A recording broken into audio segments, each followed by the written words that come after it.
Okay, I guess I have to break this video up into two parts.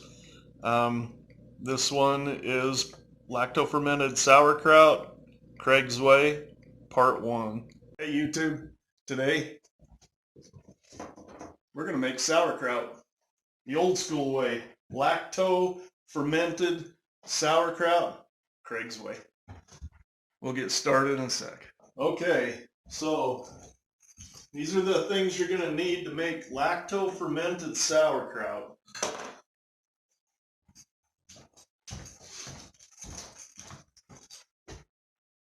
Sea salt.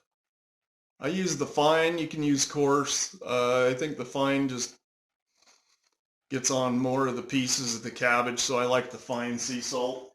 And it has to be the sea salt because if you do like regular iodized salt, it will stop the fermentation. So very important, use the sea salt. I've used the purple cabbage. You can use either or. A lot of people will tell you need to use the organic. I guess if you got it and you can afford it, do it. But yeah, I just use the regular green cabbage, whatever I can find. I got a head of it here and another small head right here. I'm not sure how much of it I'm going to actually make, but it's so simple. You take the cabbage, you cut it in half. I always just take it and kind of cut that big core piece out, just because, and you can use it, but I don't know, I don't. It's just too big and thick. So anyway, what I do to start is I clean off the counter, get out my tools. I like using this, it's a meat cleaver, just because it seems like it works for what I use it for. And a lot of people like it super, super thin. I don't mind it that way. So I just kind of cut it up into bigger pieces, and then I just start slicing it about as thin as I can get it without it being like hair. But what I do is something like this. I don't know if this will show it or not. Anyway, just real fine. It's like, you know, sauerkraut or coleslaw. And then I got a crock.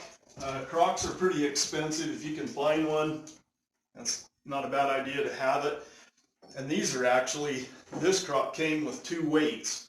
And what you do is you put your cabbage, you slice it all up, throw it inside, you take your sea salt, and what I've been doing is about a tablespoon. I mean, it depends on the size of your cabbage. This head here is huge. This one here is not so big, but these smaller heads of cabbage, something about like this, you know, that's pretty small. I would use a tablespoon of salt. Now, some people don't want it as sour or salty, so you know, you can adjust your batches, you know, any way you like. But what I do is I take the cabbage, I slice it thin, I throw it in there. If I used one of these big heads, I'd probably do a tablespoon and a half. If I do both, I'd do a tablespoon for this and a tablespoon and a half. So I'd do, you know, 2.5 tablespoons of salt. And then you just kind of mix it around. Make sure the salt's all incorporated inside here.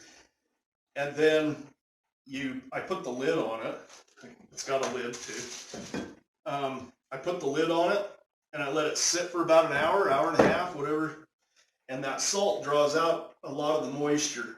So if it's full, an hour and a half later, you're probably half full.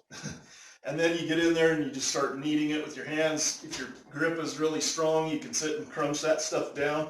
Or, I mean, this is just a pine dowel rod from the hardware store. And of course, you know, I made some knurling on it just for grip, but I'll pound that stuff until all the liquid comes out and there's liquid above the cabbage. It's called brine.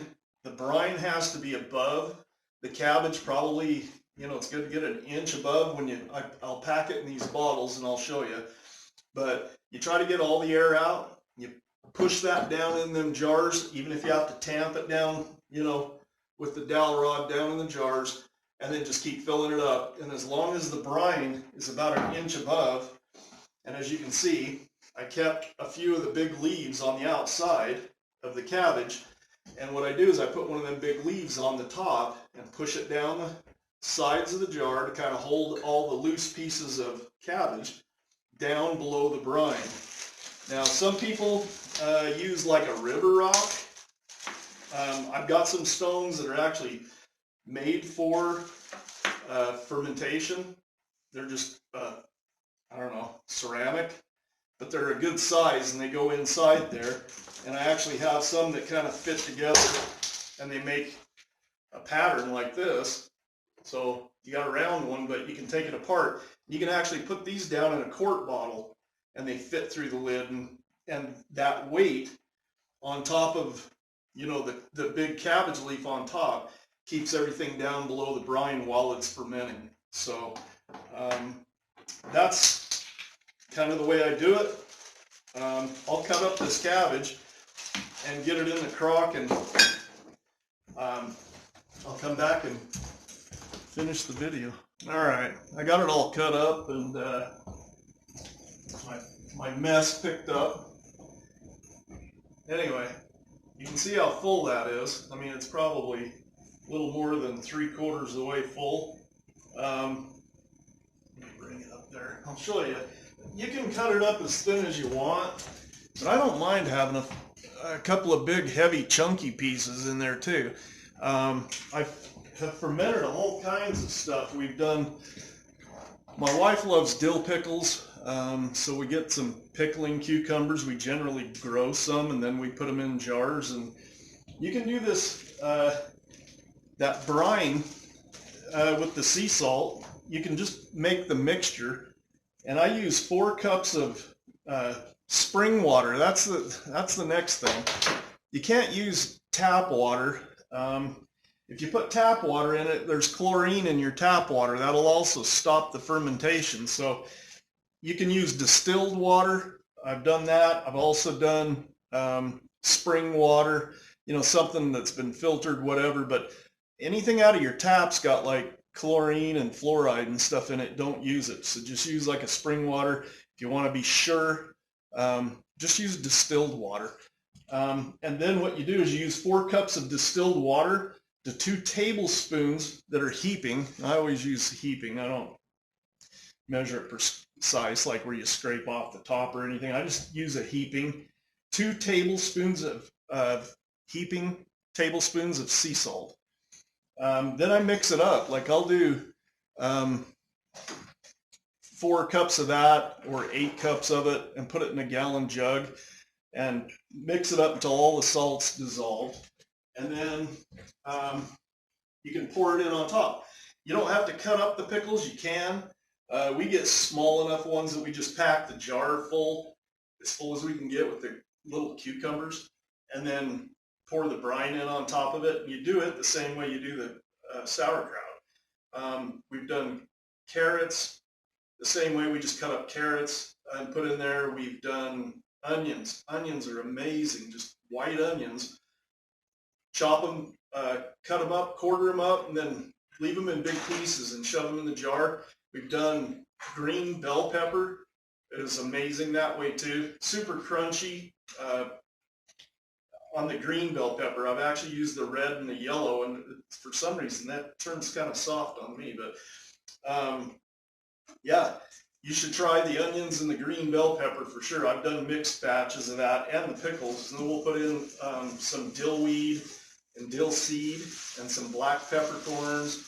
You can mess with it all you want. I mean, the fermentation thing's kind of fun. But anyway, I did use that other head of cabbage, so the small head and that great big head. So I'm going to use 3.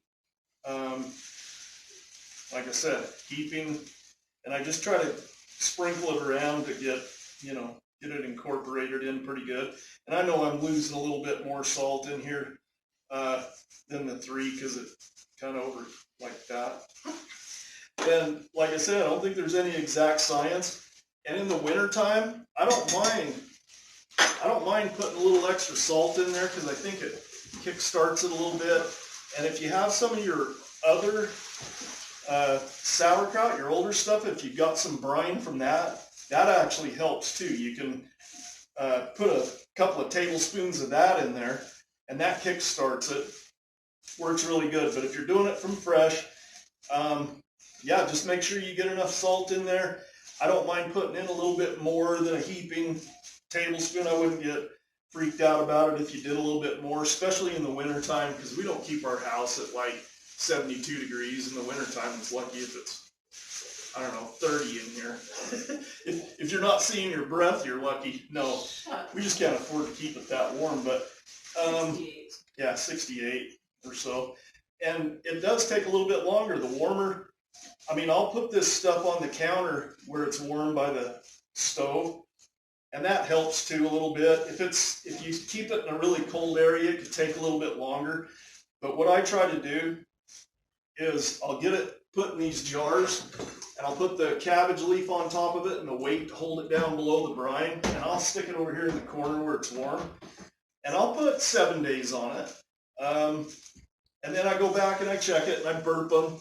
You know, you don't want to put a tight lid on any of this stuff because as it ferments, it builds pressure in the jars. You can blow a jar. I've never done it, but I burp them every day. And these kind, with this rubber seal, they get cracked and they leak. And I don't even know if you need the rubber seal on there, to be honest with you, because you can do it in a curd bottle, but you got to leave the lid loose enough that, you know, pressure can get out, but flies can't get in. So, I mean, this crock, you just put the lid on it, it still breathes, and it vents, you know, it vents the gas out of there, and it's not on there tight. So you got to just remember that. Don't put the lid on tight. Unscrew it every day if you can, and make sure you're not building some pressure somehow, but leave it really loose. Just loose enough that it gases off and on there enough that it keeps the bugs out of it. Like I said, you know, I like having a big chunk in mine once in a while too. I mean, I've got some real tiny stuff in here, and then I've got some big pieces. But I actually do prefer having some that's on the bigger side. It's just a texture thing, kind of. But then what I do is I mix that salt up in there, and I'll stir it a couple of times, and I'll try to get it off the bottom. I know I didn't do a good job, you know, this time. But anyway, what I do is I just put the lid on it, and I give it an hour, hour and a half, and then I'll go back, stir it again, and then I beat the shit out of it with this, and then pack it in the bottles. So I'll be back in about an hour and a half. But in your time, I'll be back in a second.